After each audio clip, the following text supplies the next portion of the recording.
Orada da sıфат сол жерде толықтай тілеп дұға тілеп дұға оқып функциялық міндеттері бірдей, бірақ бұл жақта өзінше басқарған.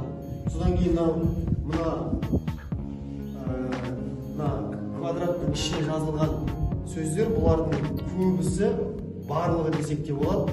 Бұл жалпы осы жерде оқытқан ұстаздар, қырадарлар деген сол ұстаздарды айтады, ең биік деңгейдегі ұстаздардың аттары жазылған. Содан кейін Құранның аяттары бисмиллахир-рахманир-рахим, ла иляха илlallah деп жазылған сөздер өте көп. Содан кейін барып Мұхаммед саллаллаху пайғамбарымыз хадистері Қожа Ахмет Яссауидің үкіметі жазылған мына жерде.